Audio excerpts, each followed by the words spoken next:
This conference will now be recorded. Good. So good morning, everybody. And Parshat Behar on the mountain. And we'll discuss that. And then we will veer off a little bit into Sphira. And I think it does connect very, very closely to this. But let us begin. We're on Parshat Behar, page 696. Those who have the stone Chumash, which is Perek Chav Hey, chapter 25, right at the beginning. Vaydaber Hashem al Moshe Behar Sinai Lemor. Interesting. Hashem spoke to Moshe on Mount Sinai, saying, Daber el b'nei Yisroel, speak to the children of Israel and tell them, when you come to the land that I am giving to you, Vishavta haaretz Shabbat laHashem. The land must observe a Shabbat laHashem, for Hashem. So this is what Hashem told Moshe on Mount Sinai. What's a little bit strange about that? Let's play Rashi. What's a little bit strange about that?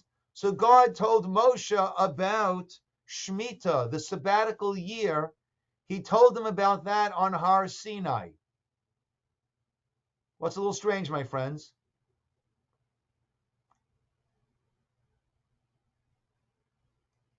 Come on, everybody, let's get those creative juices flowing. What's unique about Sinai and Shmitah? I mean, God told Moshe all the mitzvot on Har Sinai, right? All of a sudden, right, the holiday of Shavuos is coming, and we're going to celebrate the Matan Torah of Shavuos, of Shemitah, the Kol Torah Kula. Yes, Cheryl.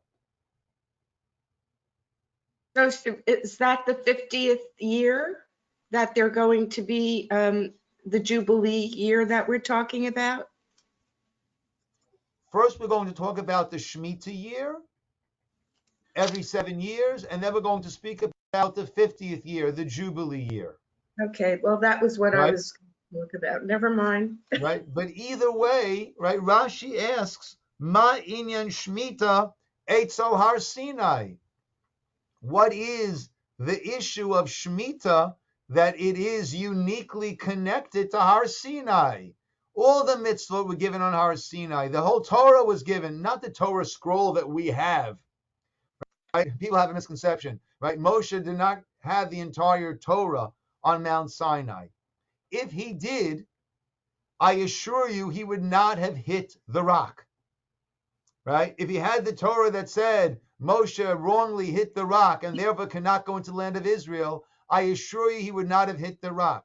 And I assure you that Korach and his crew, if they would have read and they got swallowed up in the earth, then Korach and his crew would not have decided to rebel against Moshe and Aaron. Might have decided maybe this is an ill-fated venture, right? But what Moshe did have was all of the mitzvot of the Torah. And in terms of actual Torah, so there are two different opinions. One opinion is that by Mount Sinai, or afterwards, he wrote down the Torah up until that point, and then the rest of the Torah, he would go into the Ohel Moed to hear from God and continue writing the rest of the Torah during the 40 years. Or at the end of the 40 years is when he wrote the entire Torah. Okay? But all the mitzvot were given to Moshe, taught to Moshe on Mount Sinai. So Ma inyan Shmitah etzel Har Sinai. What is, Rashi asks famously, and actually in modern Hebrew, this is a common expression, right? I grew up with, what does that have to do with the price of tea in China, right? When someone would say something that just like out of left field, like, what are you talking about? So we would say, what does that have to do with the price of tea in China, right? And in modern Hebrew, right, in Israel, they say, Ma'inyan Shmitah etzel Har Sinai. If someone says something that seems to be just irrelevant, right? What does Shemitah have to do with Har Sinai? That's part of the beauty of Israel. How so much of our Torah is seeped into the day-to-day culture there. Wow. And Rashi answers, Ella ma Shmitah. Shmitah is somewhat unique. Shmitah is meant to reveal aspects of all the mitzvot, in that other mitzvot were also explained at different points. At Mara, at different points, we had certain mitzvot that were taught. But Shemitah is not mentioned anywhere else in the Torah. So therefore, just like Shemitah, it's clear that all of its teachings, every aspect of its teachings, were given on Har Sinai. So too, all of the mitzvot were given in their entirety on Har Sinai. And if we hear about those mitzvot later on in Arvot Moav at a later point, that it was not given in a complete fashion at Mount Sinai and was filled in later. No, everything was given in its complete form, in a complete manner on Har Sinai. And there are those that were then, right, reiterated later on. But every mitzvah was given in its entirety on Har Sinai. So that's a very, very important teaching. So we understand why one mitzvah that was not repeated later needed to be linked to Har Sinai to teach me that all the mitzvot were given in their totality on Har Sinai. But the question remains, why was the mitzvah of Shmitah chosen as the one that then illustrates that all the mitzvot, meaning any mitzvah that was not repeated afterwards, could have been used as the example, just like X was all at Sinai, so too all the mitzvot were all at Sinai. So too those mitzvot which were repeated afterwards were also all at Sinai. But why was this one chosen? And that's what I want to focus on today. So let's read a little bit further. Let's get a sense of what this Shemitah mitzvah is. Then I'd like to hear from you what is unique, what is powerful about this mitzvah, and then we'll see where we will end up going with this. Okay, so the pasuk says, Sheish shanim, pasuk gimel, 6 years, tizra sadecha, plant your field.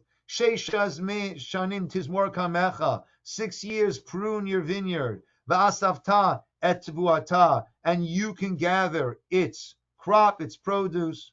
Uvashana shvi'it, 7th year comes around, Shabbat Shabbaton, yiyeh la'aretz. A complete Shabbat will be for the land. Shabbat laHashem, a Shabbat for Hashem. Tzadcha lo tizra, don't plant your field.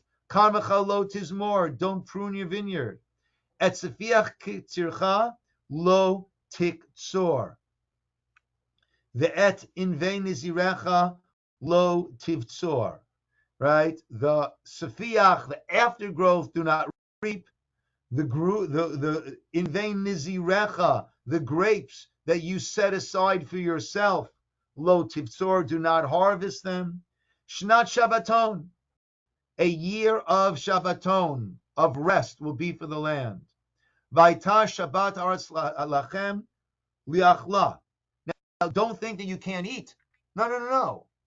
This will be for you to eat.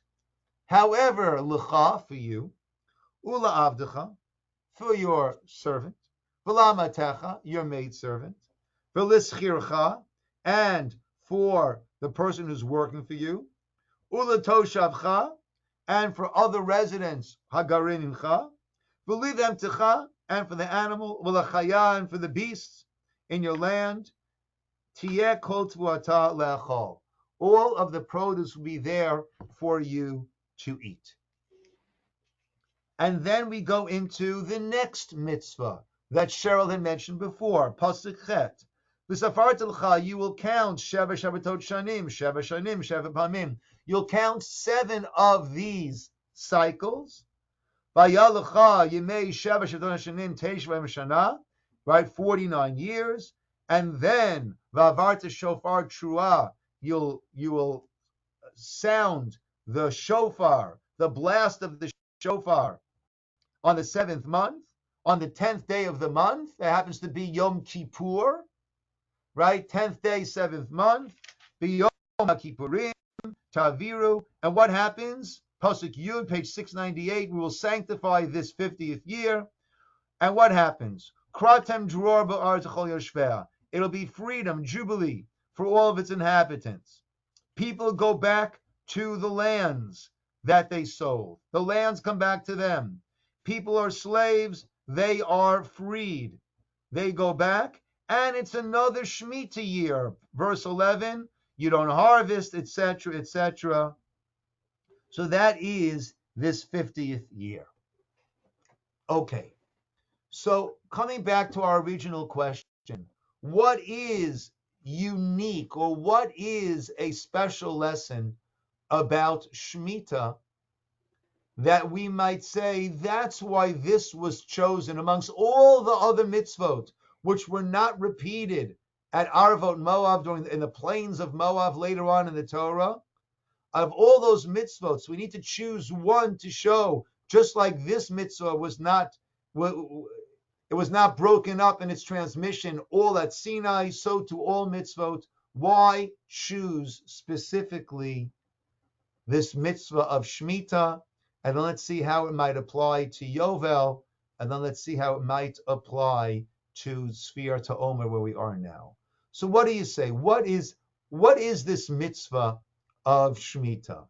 Right? Some like to say, oh, it's Earth year, right? And it shows that we Jews are very, very into preserving the earth and keeping it strong and vital.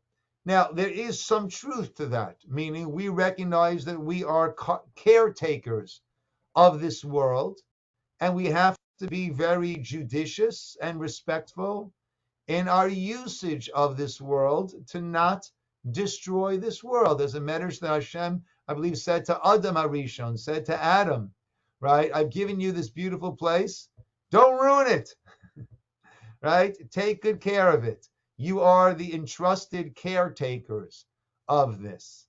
But if it was simply a matter of being good to Mother Earth and not depleting the soil of its nutrients, then there would have been a much smarter, better way of doing this.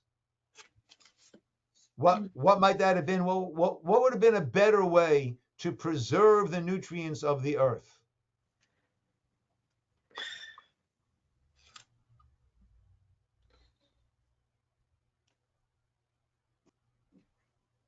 Perhaps rotate the crops might be a better way of doing it.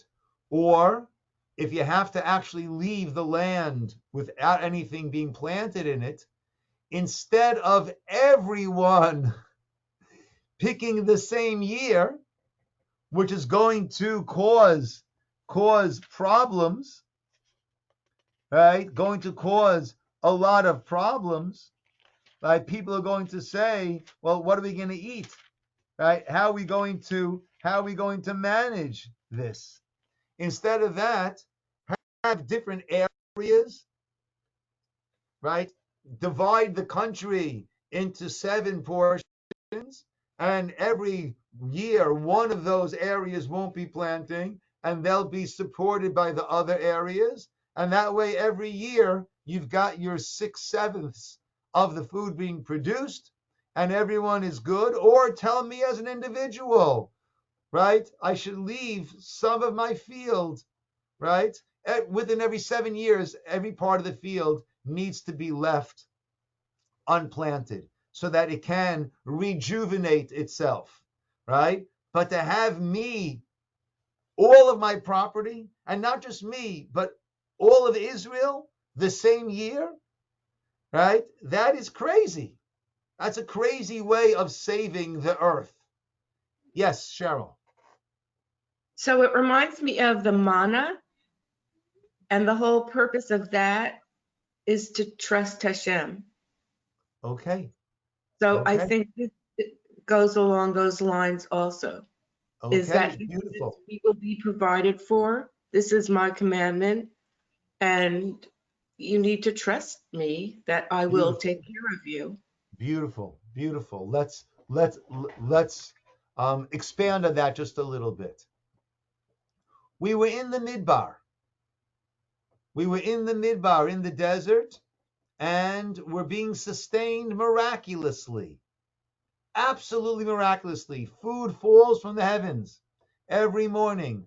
Double portion on Friday to take us through Shabbos. That's why we have the Lechem Mishnah every Shabbos, the 2 loaves of bread, to remind us of that double portion that fell on every Friday. Beautiful.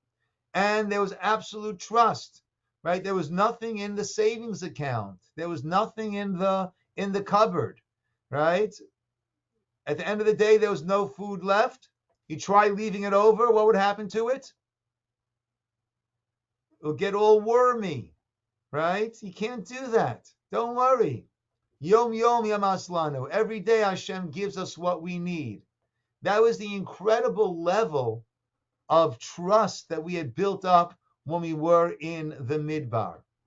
To the point that, according, we'll come to it later on when we get to Bamidbar, that the Meraglim, the spies, and their malicious account of Israel, some explain they didn't want us to drop down. We go into Israel, all of a sudden we start planting, we start harvesting, right? We become regular people.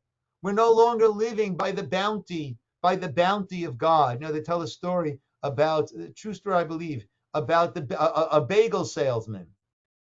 There was a Jew, an older Jew, who was blind, and he would sell bagels every morning. That's how he'd get his parnasa for the day. He said he had a little cart, and he'd sell his bagels. And this one would buy one, this one would buy two, right? And there was a person who kept buying bagels from him and started to feel bad. Here's this older, somewhat compromised, blind man, right? And he's out here every day scrounging to get the money for a day. He sits down with him and says, "Tell me, how much do you earn each day?" And the person told him, and he said, "Listen, I'd like to take care of you." And that's how it goes. It goes for a few days, a few weeks, maybe like that. Then this guy's going to work. He sees the bagel man out there on the street. He said, "Why? I thought I'm taking care of you. I thought you no longer, right, need this." And he explained, I can't do that anymore. I have to do this. Why? He said, because I come out every morning and I call out to Hashem. I say, "Hashem, please help me. Let today be a successful day. Let people buy my bagels." And people buy my bagels. And I say, "Thank you, Hashem. I'm able to go home with what I need." And then the next day, I want to be out there and calling out again.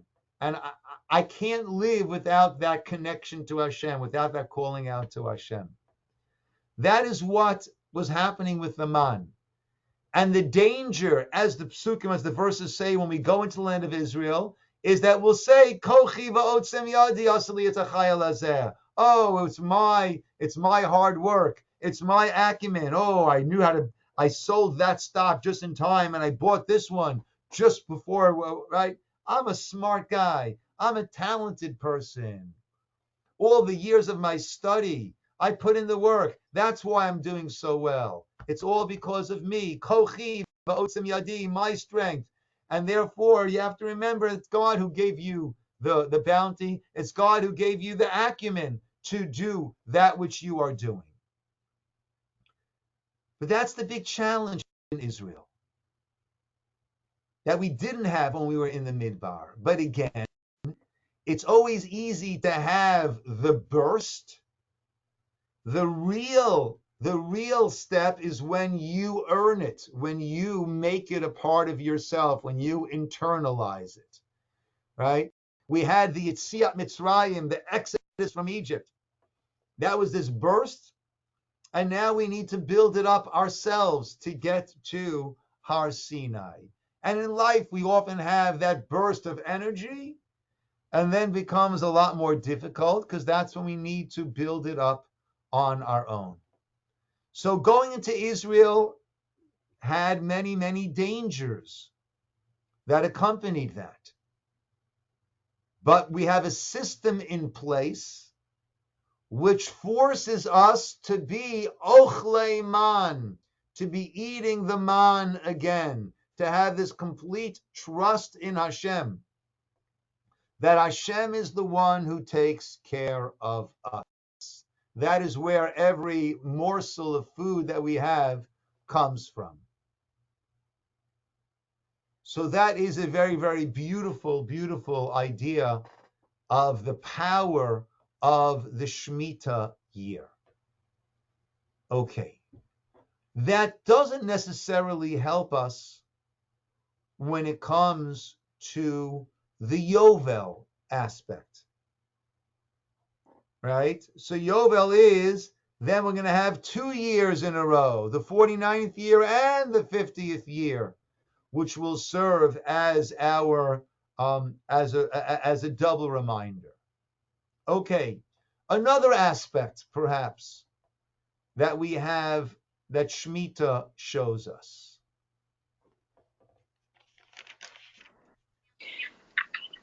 Rabbi, it's a repetition of the Sabbath calendar of 6 days normal, or 6 years are quote unquote normal, and then the 7th, there's always the 7th. So not only the 7th day, but the 7th year and the 7th, and eventually, from what I've heard, the 7th millennium.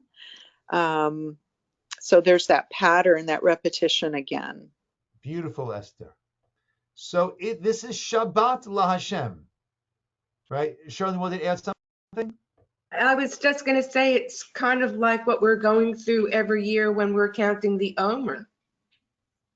It's Okay, right. The Omer is also 7 sevens, good, and then we come to the 50th, to the Yovel, which is Shavuos, nice, right? We will double back to that, but what Esther's saying is very, very powerful, right?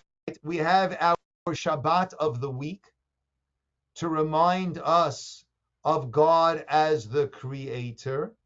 And that's when we abstain from acts of creation, from molding this world and using our technology and our ability to mold and change this world. Good. And then we have to recognize also that God is the creator, and therefore the land does not belong to me. It's God's land. And therefore, God can and does say, 7th year, you think you're the owner, and you act as the owner all 6 years. Comes the 7th year, which, by the way, this year is a Shemitah year in Israel. Right now, we are in the midst of the Shemitah year in Israel. We'll explain in a moment how that is done in modern times, how we deal with that. God says, it's my land. And you know what? On the 7th year, it is open, it is available to everyone. You've got to open up your gates. You can take some fruit, just like anyone else can take fruit. You can't be as an owner. Inve nizirecha, those grapes that you have set aside for yourself. No. Lo tivtzor. That doesn't work. It's open for everyone. Equal access for everyone. We mentioned the behema, which is domesticated animals, and the chaya, the beasts.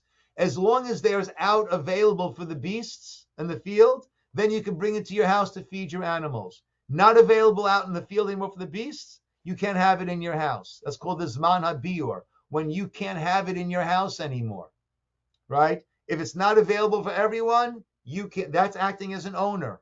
You're not the owner. Hashem, God, is the owner over here. Present day Israel, the way that Shemitah is dealt with is a number of manners. One manner, which was started much earlier and was a matter of much debate but need to be done, is the heter mechira. In the early days of the state, there were lands which were sold, like we sell chametz to the non-Jew before Pesach. So the land was sold to non-Jews before the Shemitah year, and that would enable it to be planted, harvested, etc.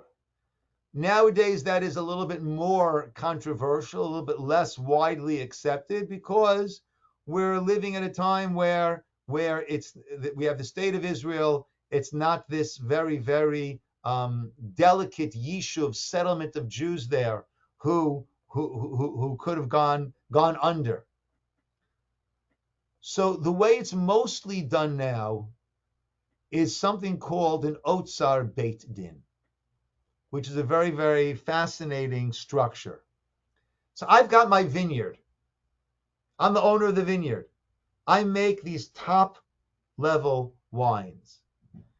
I know exactly how to take care of my vineyard. I know exactly how the grapes need to be harvested, exactly when, exactly how. And that way I make sure not to damage my vineyard at all. Now, come seventh year, open up the gates. Everyone comes, whoever comes wants, comes and takes. I got families coming in there with their little kids, pulling this off, pulling that off, right? They're going to destroy my vineyard. I have to allow them to partake, but I can't sustain losses. That's not part of this mitzvah. So how do we work that? The Beit Din comes and takes over my property. They will hire me as a manager. I can get paid as a manager over here. I can hire pickers. I can do the picking myself. And everything will happen as it happens in a normal year, except I'm not the owner. I am a worker. And normally, how do I price my wine? Well, there's my costs. There's my harvesting costs, my processing costs, my bottling costs, my transportation costs. And then there's my profit that I need to make on top of all that. The Shemitah year, no one's making a profit because there is no one who is the owner. The Beit Din oversees and sees what is the actual cost per bottle that went into all of this. Well, we're producing 1,000 bottles and the total cost from beginning to end is $10,000. Oh, so the cost of the bottle is $10. That includes the bottling and the labeling, everything. What's the actual cost? Bottom line, that's what it gets sold as. So it's under the auspices of the Beit Din, making sure the property is not getting damaged. At the same time, no one is an owner, no one is making profit. It is there for everyone at cost. Okay, so coming back to this point that Esther brought up, so that helps us also when it comes to the Yovel, right? Esther said it's Shabbos to remind us God created this world, so we abstain from doing acts as a creators on the weekly Shabbat. Comes the year, the seventh year Shabbat. We recognize it's God's world, it's God's earth, it's God's field, not mine. And therefore, he tells me, this year you're not the owner. I'm not the owner. And he guarantees to me that everything will be good I'll have enough to carry me through. Great. I'll have enough to carry me through. Beautiful. Now comes the Jubilee year. If I've bought land from people, what happens to it? It goes back. Hey, but I paid good money for it. Well, actually, you paid, when you bought it, and the amount that you paid was commensurate to how many years remained until Yovel. So you knew it was going back, Yovel time. That's the amount that you paid accordingly. Yovel now, you're not the owner. God says, give it back to the original owner. You have some slaves, even slaves who wanted to stay on and became nirtza, their ear was bored, right? And they became a slave only until Yovel. What happens then? They go back. Why? God's the creator. It's God's world. And slavery is not something that we are in favor of. He wanted to stay on, okay, but now it's time for him to go back home. The land goes back to its original owner. Slaves are freed. You are not the balabas. You are not the owner in this world. It's God's world in terms of land, in terms of people, in terms of produce. It's God's land through and through. Good. Two other ideas.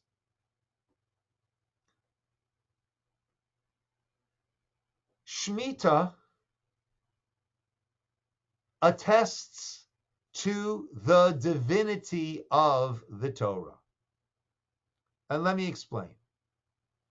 Let's say we're getting together, right? This little group over here, we're getting together and we're going to write a Torah. We're going to pass it off as divine.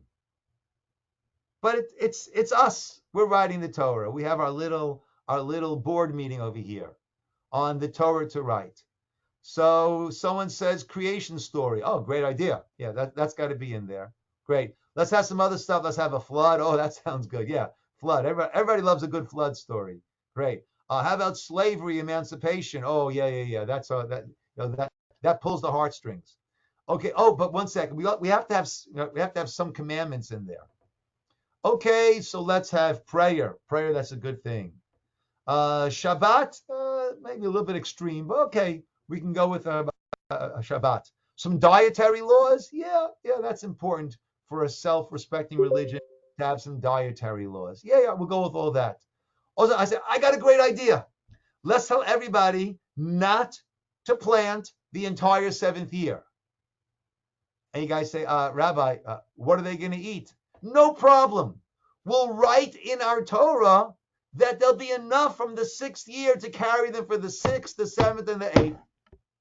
All taken care of, right? And you say, 1 second, Rabbi, that's not too smart. Because we can't write in the Torah anything that we can't guarantee is going to happen. And there's no way that we can guarantee that there'll be enough produce sixth year to carry them through.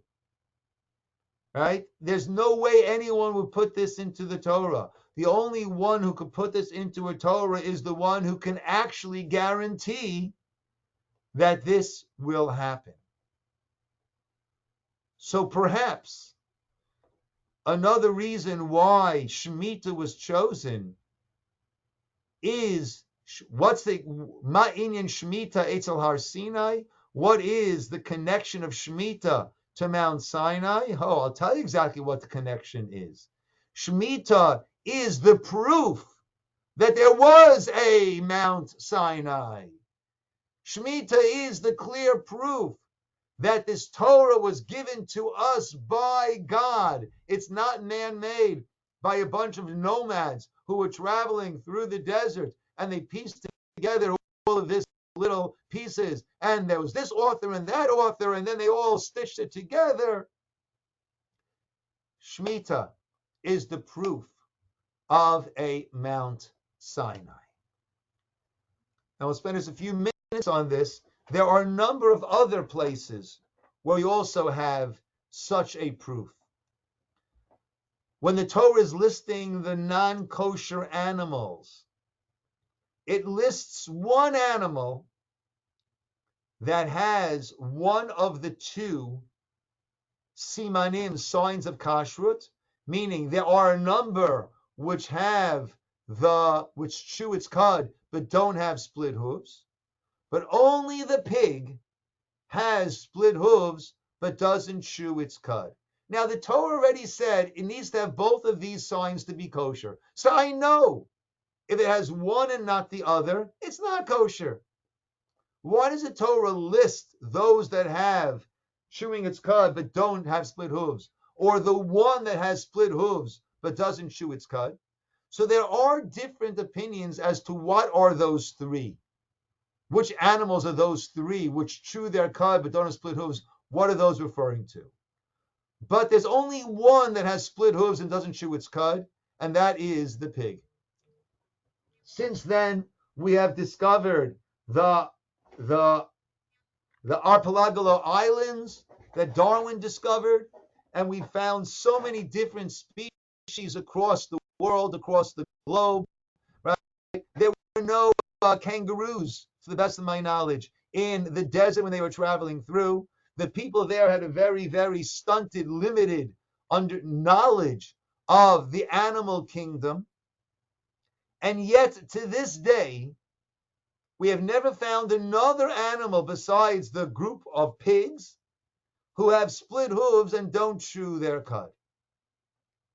Only a God of the universe could have written that in the Torah these 3,500 years ago, and it remains accurate until today.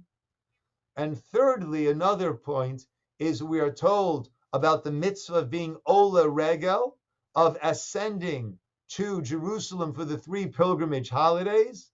Everyone should go. At least all the men have to go. So what's going to happen? We have some border areas. Imagine what would happen if every single man would leave the Golan Heights and go down to Jerusalem. What do you think Syria and Hezbollah and Lebanon might decide to do? Right? Everyone, no single man remains along the Egyptian border or along the Jordanian border. Right? What's going to happen?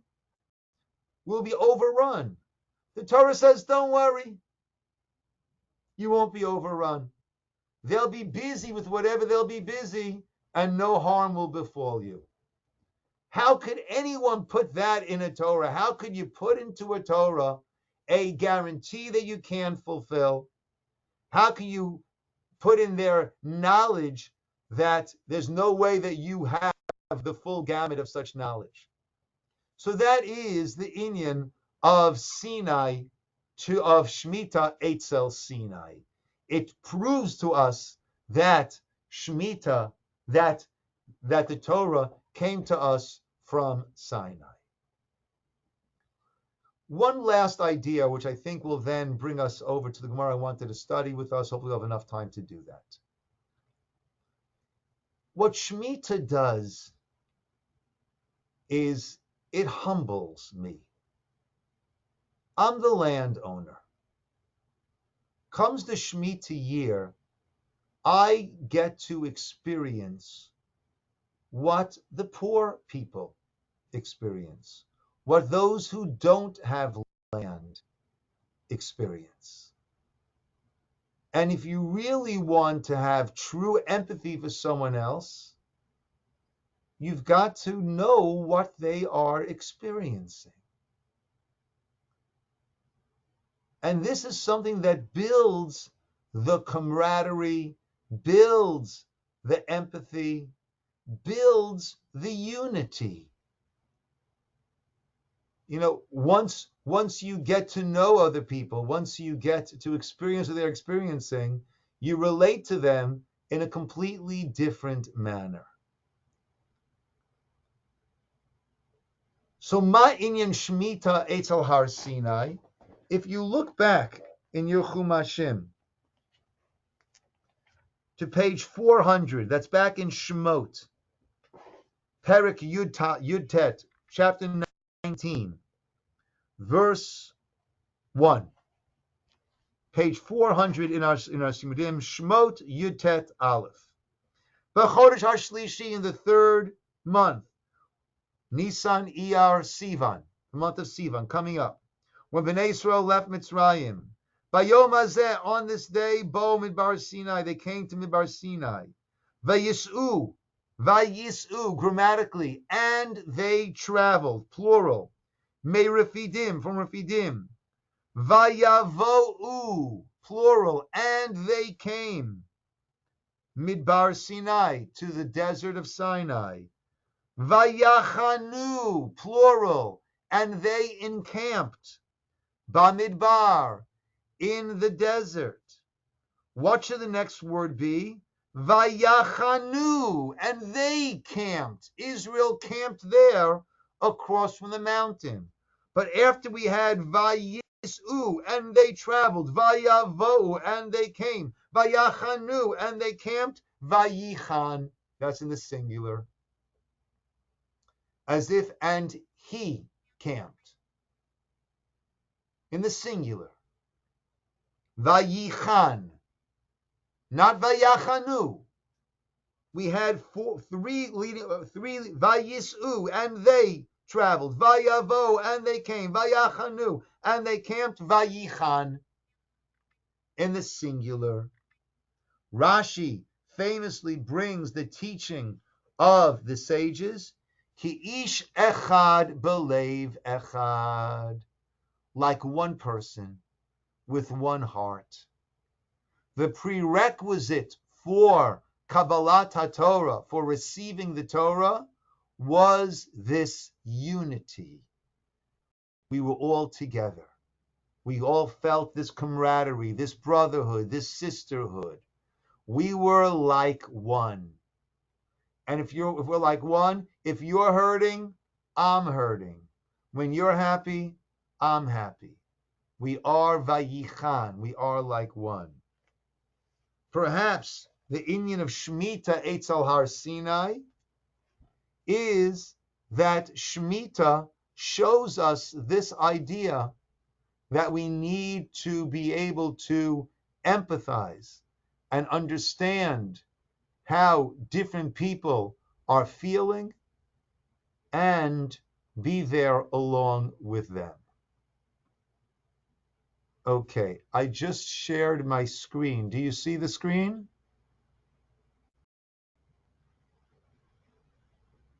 Did I lose you?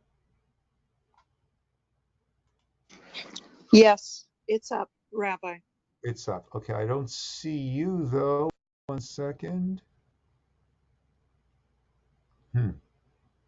I don't see any of you. Okay. Makes it a little harder to teach, but let's go over here. Okay. This is the Gemara in Yevamos. The Gemara here is talking about children, the obligation to have children. How many children does one? Okay, just 1 second. Let me get down to the Gemara where we want it. Rabbi Akiva Omer. Rabbi Akiva said, Lamad Torah biyalduto. If you study Torah in your youth, Yilmod Torah beziknuto. Study Torah as you age. Hayilo tamida biyalduto. If you had students in your youth, Yilo tamidim beziknuto. You should have talmidim also as you get older. In your old age. Shenemar, as it says, Baboker zira et zarecha, in the morning plant your seed, and in the evening don't pull your hand back. Continue to plant your seed. Amru, it was said, Shneim asar elef zugim talmidim, 12,000 pairs of students. Hoyulul Rabbi Akiva. Rabbi Akiva had from the area of Gavat ad Antifras, until the area of Antifras. The Kulan Metu, and they all died. Beperek Echad. They all died at one period of time. Because because they did not properly show respect to one another. V'haya olam shameim, and the world was in a state of spiritual desolation. Ad sheba Rabbi Akiva, until Rabbi Akiva came, Eitzer Rabbeinu shebadarom, to the rabbis in the south, v'shana alahem, and he taught them. Who were these rabbis of the south? Rabbi Meir, Rabbi Huda, Rabbi Yossi, Rabbi Shimon, Elazar ben Shamua, v'heim heim hamidu Torah oto sha'a, and they're the ones who upheld the Torah at that time. And I'm telling you that all of our Gemara, all of our Mishnah, I should say, comes from Rabbi Akiva and these 5 Talmidim. Tana was taught, Kulam metu, they all died, mi Pesach va'ad atzeret. They all died from the period of Pesach until Shavuot. That's when they all died. So we know we're in the midst now of Sfirat HaOmer. We're in the midst now of the counting of the Omer.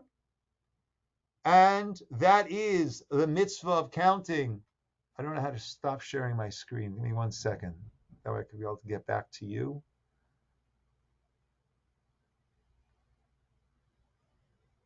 Okay. Now I can see you again. Yeah, sorry. So, they all die. So we know we're in the midst now of the counting of the Omer from Pesach until Shavuot. And that is the mitzvah of connecting, as we've discussed before, Pesach, the spiritual, the physical exodus, to Shavuot, the spiritual attainment of Mount Sinai. And there is an overlay over here. There is an overlay of mourning because of this event of the Gemara that we just studied together, of the death of the students of Rabbi Akiva, who died because on their level they were not showing proper respect to one another. And that happened during this time period. And therefore we have this overlay of aspects of mourning that we have during this time period. Now, it's astounding because Rabbi Akiva was all about, what was Rabbi Akiva's maxim? V'ahavta l'reacha kamocha. That pasuk from the Torah we had back in Parsha Kedoshim, to love your fellow as yourself. And we spent time on that a few weeks ago. That was the embodiment of Rabbi Akiva. That's what he was all about. So we have to recognize that if his students were remiss in this area, it was a subtle degree of their being remiss, but the expectation of them as the students of Rabbi Akiva, the expectation of theirs was very, very high, what was demanded of them, and they fell short, and therefore they died. But why specifically during this time period? Why would Hashem have them die specifically during this time of Sphira? What would you say, my friends? Why specifically now would they be dying?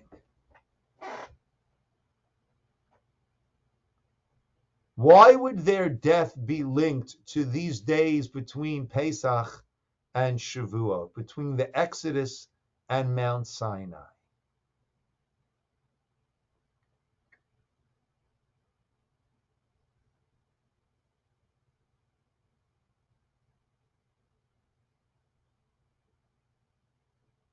So perhaps this last point that we brought up might shed some light on that.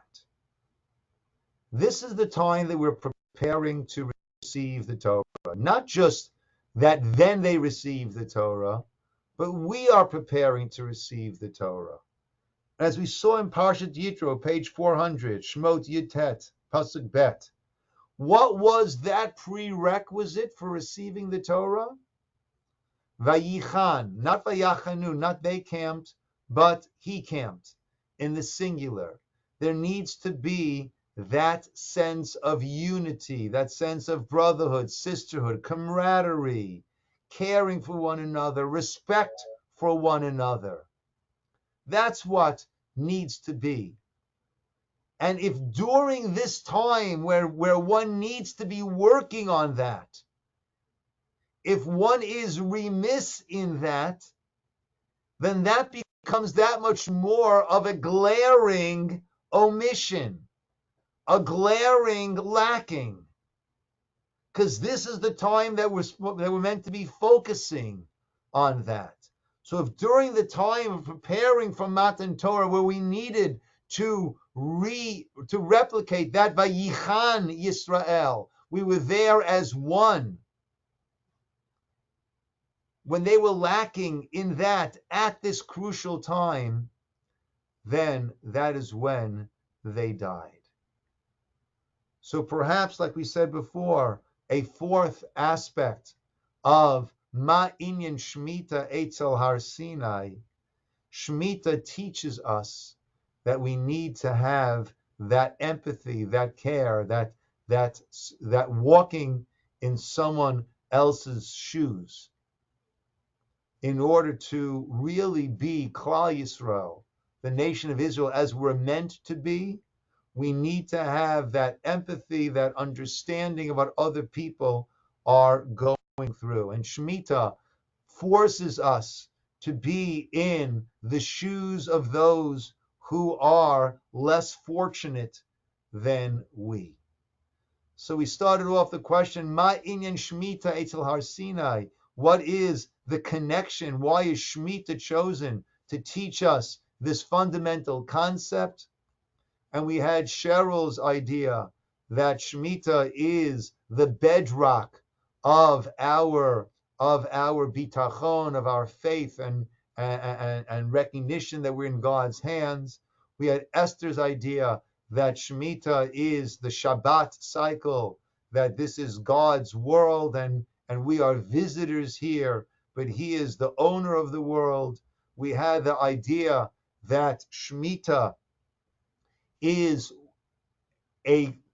what I see as a clear indication of the divinity of the Torah. So Shemitah shows us the veracity of the whole Sinai episode, and Shemitah shows us that we need to care and recognize the plight of others and feel for the plight of others and be there for one another. And that is also a prerequisite for Sinai, from Mount Sinai, in order to receive the Torah of Vayichan Yisroel, that we all camped as one, ki ish echad belev echad, like one person with one heart. It's interesting, we'll conclude with this, that when Egypt was chasing us on the way to Yam Suf before the sea split, there also it says that in the singular. And Rashi says something similar but very different. There Rashi says, Belev echad ki ish echad, with one heart like one person. Here Rashi says like one person with one heart. The difference over there is Belev echad, they all wanted the same thing, and that made them act in accordance with one another. They all wanted to destroy us, to bring us back. There, it was their motive, the unified motive, that created the unity. Whereas by us, it's the opposite. Here it's ki ish echad. It's the unity that creates the lev echad, that creates the unified motives. That we all want to do the same thing because we feel that we are one. It's not because we want the same thing, therefore we band together. But it's because we are one, therefore we want that which is best for all of us. And that's why, and that is the ki ish echad, belev echad, and that's something to focus on as we ourselves make our way towards Shavuot, to try to take our own personal steps towards unity, towards empathy, and towards caring and helping out one another. Okay, my friends, Yasher Koach, everybody. We will call it over here. Thank you, Rabbi. You're very welcome. Yasher Koach, everybody. Thank you, Rabbi. Thank you, Rabbi. Amazing. You're very, very welcome. Thank you so much. Be well. Have a good day, everybody. And on Thursday, our lunch and learn will be about Lag BaOmer. Cool. Be well. Good.